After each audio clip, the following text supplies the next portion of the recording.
సజీవుడైన యేసు క్రీస్తు నామంలో మనకందరికి శుభములు. దేవుడు మనల్ని కనికరించి కృప చూపించి మరొక దినాన్ని అనుగ్రహించాడు. దేవుని యొక్క జీవము కలిగినటువంటి మాటలు వినడానికి దేవుడు కృప చూపించాడు. దాన్ని బట్టి దేవునికి వందనాలు. రోమా పత్రిక నుండి మనము ధ్యానములు చేసుకొనిచున్నాము. రోమా పత్రికలో సువార్త, source of the gospel, essence of the gospel and fruit of the gospel అన్నటువంటివి ఇంతకు ముందే మనము చూసాము.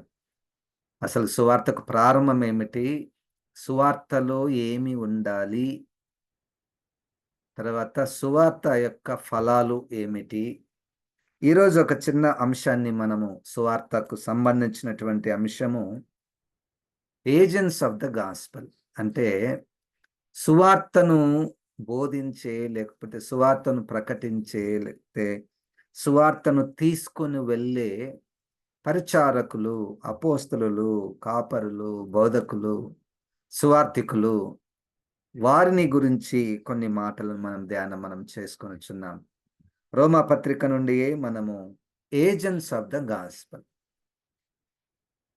మొట్టమొదటగా మనము ఇంతకు ముందే చాలాసార్లు మాట్లాడుకున్నటువంటి విషయము, రోమా పత్రిక 1:1లో ఈ సువార్థికులు వారి యొక్క లైఫ్ అండ్ మిషన్, వారి యొక్క జీవితము, వారి యొక్క పనులు గురించి మనము రోమా పత్రికలో మనం గమనిస్తే, మొట్టమొదటగా యేసుక్రీస్తు దాసుడు పౌలు గారు స్పష్టంగా, మనం చూడబోతున్నాము, స్పష్టంగా నేను అన్యజనులకు సువార్తను ప్రకటించుటకు పిలువబడిన వాడను. That is his identity. అది ఆయనకున్నటువంటి గుర్తింపు, సువార్థికునికి గుర్తింపు. సో దాంట్లో ఆయన లైఫ్ మరియు ఆయన పని, ఆయన జీవితము, ఆయన పని, agents of the gospel. So ఎవరైనా, మనకు పాఠం ఏమిటంటే, ఎవరైనా ప్రత్యక్షంగా కానీ పరోక్షంగా కానీ రహస్యంగా కానీ సువార్తను ప్రకటించేవారు ఉన్నారు. వ్యక్తిగతంగా కానీ, కుటుంబంగా కానీ, సంఘంగా కానీ సువార్తను ప్రకటించే భారం కలిగినటువంటి వారు అనేకులు ఉన్నారు. వారికి మొట్టమొదటగా వారి లైఫ్ ఏంటంటే, they must be servants of Jesus Christ. They need to consider themselves that they are servants of Jesus Christ. Servant of Jesus Christ అంటే హీస్ ఆర్ మాస్టర్. నేను క్రీస్తు దాసుడను అయితే, క్రీస్తు ఎవరు అంటే నా యజమాని, నన్ను నడిపించే నా నాయకుడు. క్రీస్తు దాసుడను, అపోస్తలుడుగా నుండుటకు పిలువబడిన వాడు. అంటే సెంట్ అవుట్. అపోస్తలుడు అంటే మనం చూసాము, పంపబడినటువంటి వాడు. పంపబడినటువంటి వాడు క్రీస్తు దాసుడు. 2వ వచనంలో, రోమపత్రిక 1:2లో, దేవుని సువార్త నిమిత్తము ప్రత్యేకింపబడిన వాడు. దిస్ ఈస్ ప్రత్యేకము అంటే a special calling, a specific calling. అందుకనే నేను చాలాసార్లు ఎవరి దగ్గరైనా మాట్లాడుతుంటే వారు నన్ను ప్రశ్న అడుగుతారు, మీరు దేని కొరకు పిలువబడ్డారు? నానా రకాలైనటువంటి పరిచర్యలు ఉన్నాయి కదా, మీ పిలుపు ఏమిటి అని వాళ్ళు నన్ను అడుగుతారు. నాదైతే కాపరి పిలుపు. కొంతమంది సువార్థికుల పిలుపు ఉంటుంది. చాలామంది నాకు అది చెప్తారు. నేను అడుగుతాను, వాళ్ళు సార్ మీరు కూడా ఒక కాపరిగా వెళ్ళొచ్చు అంటే, లేదు లేదు నాకు అది కుదరదు, నాకు సువార్థికుడిగానే దేవుడు నన్ను పిలిచాడు అంటారు. కొంతమంది అయ్యా మీరు చర్చిలో మంచిగా పాస్టర్గా చేయొచ్చు, లేదు లేదు నాకు బోధించే పరిచయం దేవుడు ఇచ్చాడు అంటారు. సో పిలుపు, ఈ సువార్త ప్రకటించుటలో కొంతమంది పిలువబడి ఉన్నారు. దేవునికి స్తోత్రం. వాళ్ళని మనం గుర్తించాలి. ఎక్కడైనా మీటింగ్స్, సువార్త కూడికలు జరుగుతుంటే నా అడ్వైజ్ ఏంటంటే, పాస్టర్లను పిలిపించకండి. సువార్థికులకు, సువార్త పరిచర్యలకు, సువార్త పిలుపున్నటువంటి వారు ఉంటారు. దేవునికి స్తోత్రం, హల్లెలూయా. ఇక వాళ్ళు సువార్త పిలుపున్న వాళ్ళు ఎంత అద్భుతంగా దేవుడు వారిని నడిపిస్తూ ఉంటాడో సువార్త పరిచర్యలలో, అవి అందరూ చేయలేరు. ఏదో చెప్పమంటే చెప్తారు గానీ, సువార్త చెప్పండంటే సువార్త చెప్తారు గానీ, కానీ సువార్త పిలుపు కలిగినటువంటి వారు మన చుట్టూ ఎంతోమంది ఉన్నారు. సంఘంలో ఎంతోమంది ఉన్నారు. దేవునికి స్తోత్రం. సంఘంలో సువార్తికులు ఉండంగా అన్నీ పాస్టరే చేయాలి అని అనుకోవడము వాక్యానికి అది సరిపోయినటువంటిది కాదు. ఇప్పటి నుండైనా మనం గుర్తించాలి. ఎవరు ఏ పనులు చేయవలెనో, ఎవరు ఏ పనులు చేయవలెనో గుర్తించే నాయకత్వం మనకుండాలి. అన్నీ ఒక్కరే చేయాలి. అన్నీ ఈయన చెప్పినట్టే చేయాలి. ఆయన చెప్పినట్టు చేస్తాం కానీ, అది వాక్యానుసారముగా ఉంటే అది ఫలభరితముగా ఉంటుంది. సువార్త నిమిత్తము ప్రత్యేకింపబడిన వాడునైనా agents of the gospel are called specifically. దేవునికి స్తోత్రం. హల్లెలూయా! అవి వారు విశ్వాసులకు గూడా కావచ్చు. కొంతమంది విశ్వాసులు అద్భుతంగా సువార్త చెప్తారు. చాలామంది మన గ్రూప్‌లో చాలామంది సువార్త చెప్పేటటువంటి వారున్నారు. వారిని బట్టి దేవునికి వందనాలు. వారు ఇంకొక పని చేయకపోవచ్చు. అట్లని వారిది తక్కువని కాదు. ఒకరిది ఎక్కువ, ఒకరి తక్కువ అన్నటువంటి లేదిక్కడ. పరిచర్యలో అటువంటిది లేదు. పరిచర్యలు పలు విధములు. పరిచర్యను జరిగించువాడు ప్రభువు ఒక్కడే. ఆత్మ ఒక్కటే. దేవునికి స్తోత్రం. హల్లెలూయా! సరే.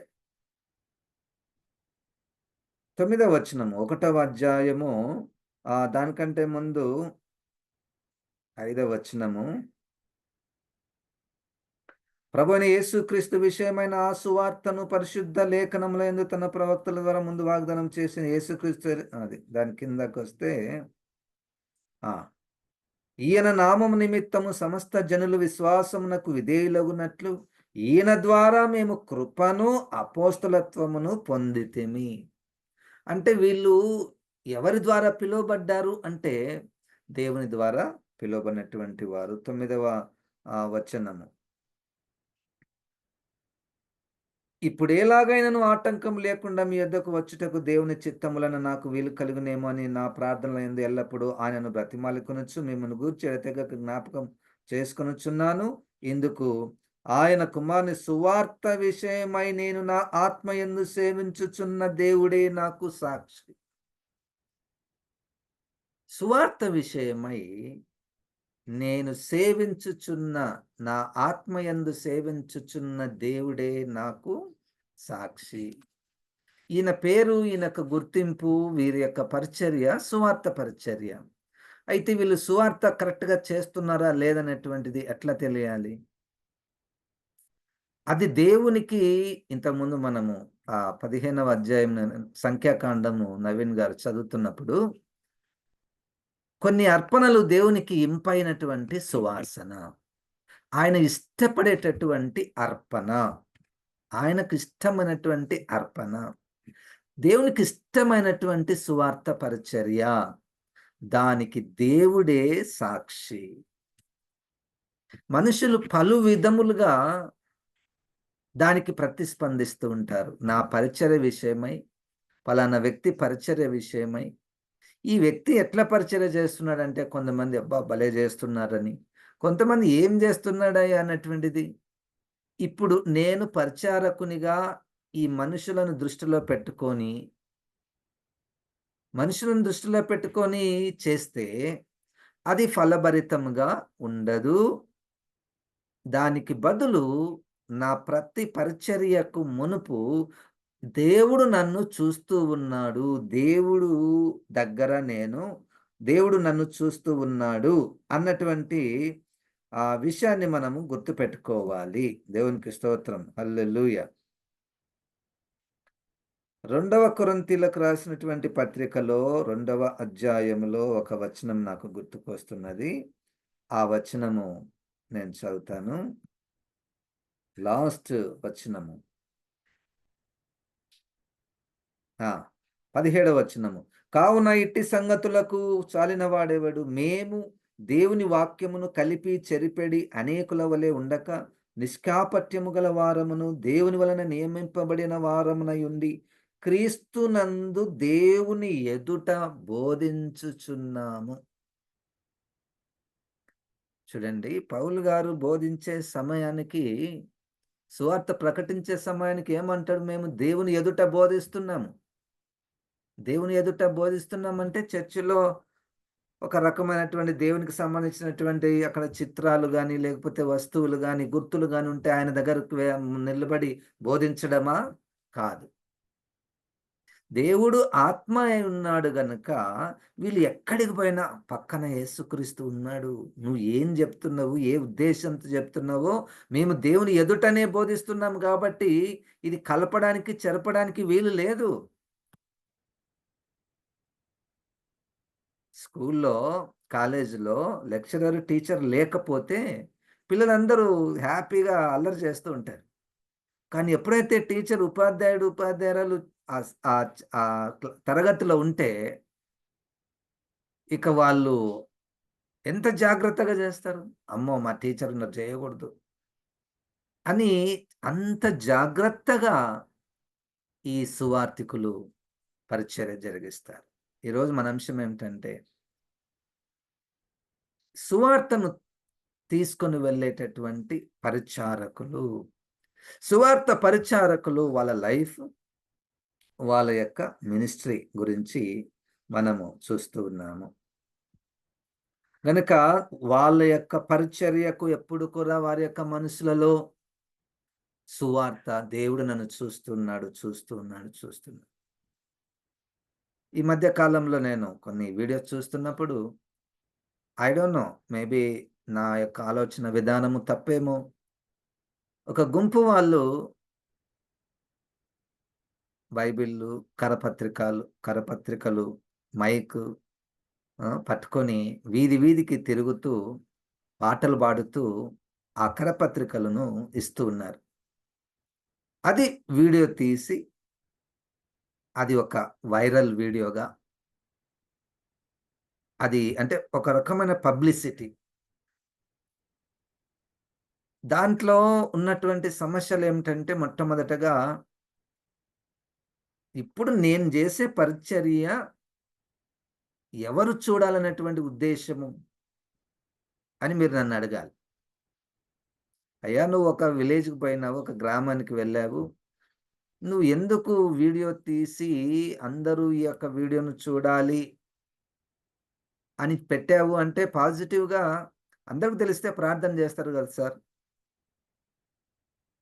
అందరికి తెలిస్తే నేను జేసే పరిచర్య, నేను జేసే సువార్త పరిచర్య అందరికి తెలిస్తే వారు ప్రార్థన చేస్తారు పాజిటివ్‌గా. అందరికి తెలిస్తే వారు కూడా దీనిలో పాలిభాగస్తులవుతారు. అందరికి తెలిస్తే సహాయం జేస్తారు అన్నది పాజిటివ్. ఇక నెగెటివ్‌గా ఏంటంటే, ఇప్పుడు మనము జీవిస్తున్న సమయంలో పరిచర్యలు చేస్తున్నప్పుడు అది పబ్లిసిటీ అవుతే, ఆటంకాలకు మనమే దారి ఇచ్చినటువంటి వారమవుతామేమో. ఎందుకంటే, అపవాది గర్జించు సింహం వలె తిరుగుచున్నాడు గదా! ఈ సువార్త జరగకూడదని, ఆరాధనలు జరగకూడదని, ఆలయాలు కట్టకూడదని కొంతమంది చేస్తున్నారు కదా! మరి వారికి ఇది ఇట్లా తెలిపినట్లు వారికి మనము ఆటంకాలు సృష్టించడానికి అట్లా అది అవకాశం దొరుకుతుందేమో. ఆ విషయంలో జాగ్రత్తగా ఉండాలి. రెండవది, రెండవది ఒక వ్యక్తి, నాకు తెలిసినటువంటి వ్యక్తి. ఆయన గూడా ఇట్లనే ఒక దగ్గర నిలబడి మైక్ పెట్టుకొని వీడియో తీసి మాకు పెట్టి ఆయనేం జెప్తున్నాడంటే, అసలు మన గుంపులో మనకు తెలిసినటువంటి వారిలో ఈలాగు బాహ్య బహిరంగంగా బయట వీధులలో నిలబడి సువార్త చెప్పినటువంటి వ్యక్తి ఎవ్వరు కూడా లేరు అని చెప్పాడు. ఆ మాట రావడంలో నీ ఉద్దేశం ఏమిటి? చూడండి, కొన్ని పరిచర్యలు బహిరంగంగా చేయవలసొస్తది. ఆ పరిస్థితులొస్తాయి. ఒకప్పుడు ఉండేది. ఒకప్పుడు మన పితరుల తరములో, మన తండ్రుల తరములో ఒక 20, 30 20, 20 30, 20 గూడా గాదు. 30 సంవత్సరాల క్రిందట వీధులలోకి వెళ్లి సువార్తను చెప్పేటటువంటి అవకాశము ఉన్నది. అప్పుడు చెప్పినటువంటి వారు కూడా ఏ దురుద్దేశం లేకుండా నాకు తెలిసి వారు ప్రకటించినట్లు మనము చూస్తూ ఉన్నాం. కానీ ఇప్పుడు అది లేదు. కాబట్టి మనము జాగ్రత్తగా ఉండాలి అన్నటువంటి విషయము. కాబట్టి దేవుడే నాకు సాక్షి, అది పాయింట్. నువ్వు ఎందుకు ఇట్లా చేస్తున్నావు? సువార్త చెప్తున్నావు. కానీ ఉద్దేశ్యము, దేవుని చిత్తము. హ్మ్. దాంతో పాటు ఒక గుడిసెలకు వెళ్ళి ఒక స్త్రీకి, వృద్ధులకు భోజనం పెట్టడము, బట్టలియ్యడము, మళ్ళా వీడియో తీసి, మళ్ళా వాళ్ళ ఛానల్స్‌లో ప్రొజెక్ట్ చేసుకోవడం. I don't know. I don't want to comment anymore.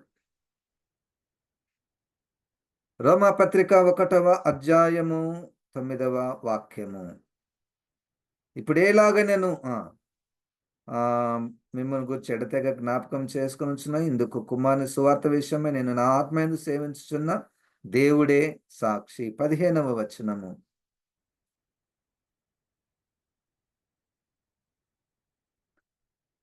దానికంటే 14 వచనం. గ్రీసు దేశస్థులకును, గ్రీసు దేశస్థులు కాని వారికిని, జ్ఞానులకును, మూఢులకును నేను రుణస్థుడను. సువార్త ప్రకటించుటలో రుణస్థుడను. అంటే నేను ఇంతకుముందు గూడా చెప్పాను. మనం ఎవరి దగ్గరన్నా అప్పు తీసుకుంటే అప్పు కట్టాలనేటువంటిది ఎంత భారం ఉంటది మన మీద. ఎప్పుడు దాని గురించి ఆలోచనే. వాళ్ళొచ్చి అడుగుతారేమో, ఏమన్నా సమయానికి ఇవ్వలేదేమో.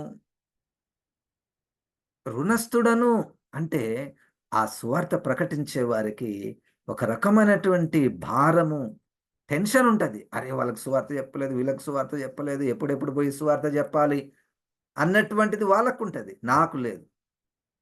నాకు కాపరి పరిచర్య ఉంది. నాదేంటంటే నా వ్యక్తిగత విషయం. ఎవరైనా సువార్థికులు సువార్త జెప్పి ప్రభు దగ్గరికి వారిని నడిపించి సంఘానికి చేర్చితే, ఆ చేర్చబడినటువంటి సంఘస్థులను ప్రభు వాక్యంలో పెంచేటటువంటిది, ప్రభు రాకడ కొరకు సిద్ధపరిచేటటువంటిది, పచ్చిక గల వాక్యం వైపుకు, జీవ జలముల వైపుకు, వాక్యమైనటువంటి జీవ జలముల వైపుకు నడిపించేటటువంటి పరిచర్య. అది దేవుడు నాకు ఇచ్చినటువంటి పరిచర్య. వారు రుణస్థులు. కాపరి పరిచర్య గూడా చాలా ఉన్నతమైనటువంటి పరిచర్య. సువార్థికుల పరిచర్య, బోధించే పరిచర్య, ప్రవక్తల పరిచర్య. ఇంగ వాళ్ళు సువార్త చెప్పరు. సంఘంలో కాపరి పని జెయ్యరు. వాళ్ళు వచ్చి ఎవరినైనా తిట్టేస్తారు. తిట్టేయడం అంటే వ హెచ్చరిస్తారు, గద్దిస్తారు. వాళ్ళ నోరు ఎట్లుంటదంటే వాడిగల కత్తి వలె ఉంటది ప్రవక్తల నోరు. ఇక ఎవరి మాట వినరు వాళ్ళు. అయ్యా! దేవుడు ఈ మాట మాకు చెప్పాడు. మేము మీకిది జెప్తున్నాం. నువ్వెవ్వరివైనా పర్లేదు. నువ్వు రాజువైనా, నువ్వు కాపరివైనా, పెద్ద ప్రవక్తలైనా, తను ఒక్కడే ఉంటాడు గానీ, ఎంతమందినైనా అక్కడ ఉండని, సత్యము ఉన్నది ఉన్నట్టు చెప్పేవాళ్ళు కొంతమంది ఉంటారు. వారిని మీరు గుర్తించారో లేదో. అది, అది ఇంకా వావ్! వాళ్ళ పరిచర్య ఎటువంటిదంటే, ఎప్పుడూ ఒక శ్రమతో కూడుకున్నటువంటిది. వాళ్ళకి తెలుసు. వీళ్ళు నేను చెప్తే వినరు అని తెలుసు. నేను చెప్తే వాళ్ళు నన్ను కొడతారు అని తెలుసు. ఈ విషయం వాళ్ళకి చెప్తే వాళ్ళు నన్ను జైల్‌లో వేస్తారన్నటువంటిది తెలుసు. అయినా వాళ్ళు చెప్పేది చెప్తూనే ఉంటారు. ప్రవక్తల పరిచర్య. గనక వారు ఆయా పరిచర్యలకు ఋణస్థులు, ఋణస్థులు, ఋణస్థులు. ఏజెంట్స్ ఆఫ్ ద గాస్పెల్ అన్నటువంటిది మనం చూస్తున్నాం. 15వ వచనం. కాగా నా వలననైనంత మట్టుకు రోమాలోని మీకును సువార్త ప్రకటించుటకు సిద్ధముగా ఉన్నాను. 2 మాటలిక్కడ. నా వలనైనంత మట్టుకు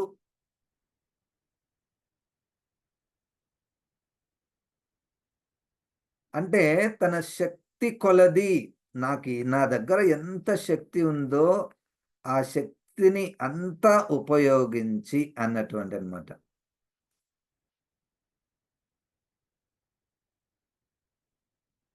నా వలన అయినంత మట్టుకు రోమలను మీకు సువార్త ప్రకటించుటకు సిద్ధముగా ఉన్నాను. I'm prepared. ప్రిపేర్డ్. ఈ ప్రిపరేషన్ అనేటువంటిది ఏజెంట్స్ ఆఫ్ ద గాస్పెల్‌కి ఎప్పుడు కూడా అందుకని ఇదే పౌలు గారు తిమోతికి, "అయ్యా! నువ్వు సమయమందును, అసమయమందును" రెడీగా ఉంటారు వాళ్ళు. It's not appointed time or it's not to do with the employment. అయ్యా! మీరు నాకు నెల నెలకు జీతం ఇస్తే నేను సువార్త ప్రకటిస్తాను అనేదుండదు. మీరు నెల నెల నాకు జీతం ఇస్తే నేను కాపరి పని జేస్తాను అనేటువంటిదుండదు. మీరు నెల నెల నాకు జీతం ఇస్తే నేను మీకు బోధిస్తాను. బైబిల్ స్టడీ తీసుకుంటాను నాకేమైనా జీతం ఇస్తారా అనేది ఉండదు. ఇస్తే ఇవ్వకోక. వీళ్ళు వ్యక్తిగతంగా ఏజెంట్స్ ఆఫ్ ద గాస్పెల్ ఏంటంటే, వాళ్ళు ఎల్లప్పుడూ సిద్ధముగా ఉంటారు, భారముగా ఉంటారు. ఆ! స్పెసిఫిక్‌గా నాకు దేవుడు ఈ కాలింగ్ ఇచ్చాడు అన్నటువంటి విధంగా ఉంటారు. అంటే ఈరోజు మన పాఠము ఏం నేర్చుకోవచ్చు అంటే, మనకు చుట్టూ ఎంతోమంది పరిచారకులు, సేవకులు ఉంటారు కదా! వారికి ఒకవేళ వారు ఈ విధంగా వాక్యానుసారంగా జీవిస్తూ ఉంటే దేవునికి స్తోత్రం. ఎక్కడైనా అటు ఇటు వెళ్తుంటే మనం ఇప్పుడు వాక్యం నేర్చుకుంటున్నాం గదా! వాళ్ళకి మనం ప్రేమపూర్వకంగా, ప్రార్థన పూర్వకంగా మనం చెప్పి వారిని మనం బలపరచొచ్చు. వారిని మనం ప్రోత్సహించొచ్చు. దేవునికి స్తోత్రం. హల్లెలూయా! నాకు చాలా మంది చెప్పారు, "పాస్టర్ గారు మీకు అది లేదు. ఆ పరిచయం లేదు మీకు. ఆ పరిచయం మీరెందుకు జేస్తున్నారు?" మొన్న సండే నేను ఒక దగ్గరికి వెళ్ళినాను. అక్కడ చాలా మంది పాస్టర్లుంటారు. ఆ సీనియర్ పాస్టర్ ఇంకొక పాస్టర్‌కి చెప్తున్నాడు. ఆ పాస్టరు పాటలు పాడుతున్నాడు. అంటే ఈ సీనియర్ పాస్టర్ ఆయనకేం చెప్తున్నాడంటే, "అయ్యా! నువ్వెందుకు పాటలు పాడుతున్నావు? నువ్వు కాపరివి." అంటే కాపరి పాటలు పాడకూడదని గాదు. కానీ పాటలు పాడేటటువంటి వాళ్ళు కొంతమందున్నారు. కానీ ఈయననే మొత్తము పాటలు పాడడానికి అంటే మంచి స్వరముందాయనకు. మంచి స్వరముంది. ఈయనేమంటాడంటే, పాటలు పాడే పరిచర్య పిలువబడినటువంటి పరిచర్యలు కొంతమందున్నారు. ఒక క్వైర్‌గా కూడుకొని సంఘాన్ని ఆరాధనలో నడిపించుటకు పిలువబడినటువంటి వారు, వారికి ఆహ్, వారికి ఆ తలాంతు ఇవ్వబడి ఉంటది. వాళ్ళు దాన్ని మంచిగా, క్రమముగా వాళ్ళు చేయగలరు. వారిని నువ్వు సిద్ధపరచు కావాలంటే కానీ, నువ్వు పాడగూడదు. నీకొచ్చినా గాని నువ్వు అదే వారిని ట్రైనింగ్ జేయడానికి ఉపయోగించు గానీ, నీవే డైరెక్ట్‌గా పడితే మరి నువ్వు పాస్టర్‌వి గదా! అందుకని ఈ ఓవర్ ల్యాపింగ్ పరిచర్యలు మనకు ఇబ్బంది కలిగించేటువంటివి. నీ పని నేను చేస్తా అనడము, నా పని నువ్వు జేస్తా అనడము, అది సంఘ ఎదుగుదలకు మంచిది కాదు. ఈ పాటల పరిచర్యలో కూడా అసలు పాటలు పాడడానికే రాదు గానీ, నేను పాటలు పాడతామంటారు కొంతమంది. అది మంచిది గాదు. సంఘానికి మంచిది కాదు. పాటలు రావంటే తప్పు గాదు. అది పాపం గూడా గాదు. నాకు పాటలు పాడడానికి రాదు అని చెప్పడంలో అదేమైనా పాపమా? కాదు గదా! మరి రాకున్నగా నేనెందుకు అక్కడికి పోతున్నా?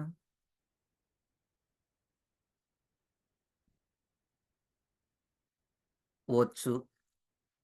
వచ్చినా గాని ఇంకొక సమస్య. పబ్లిసిటీ గావాలి. ఒకాయన నాకు దెలుసు. ఆయనకి ఎప్పుడు ముందుకు వెళ్ళినా, ప్రార్థన జేయడానికి వెళ్ళినా, వాక్యం చదవడానికి వెళ్ళినా, పాట పాడడానికి వెళ్ళినా, నేను ఆయనను చాలా సార్లు గమనిస్తున్నాను. పోయేటప్పుడు తన ఫోన్ ఒక పక్కనోనికి ఇచ్చిపోతాడు.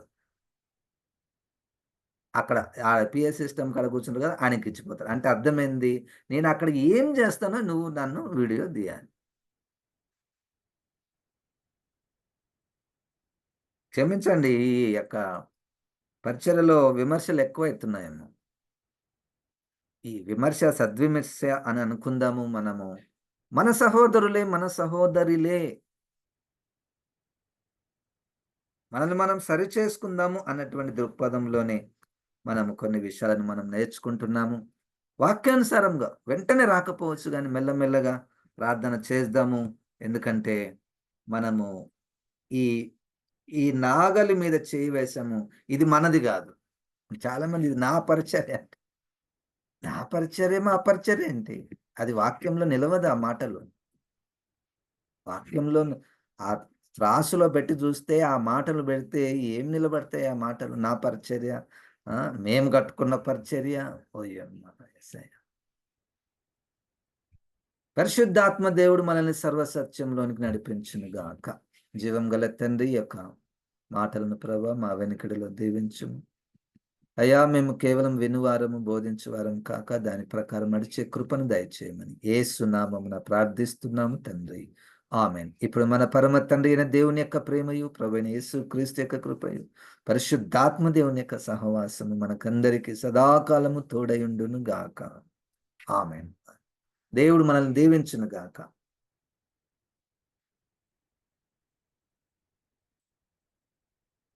అందరికీ వందనాలు. Good morning.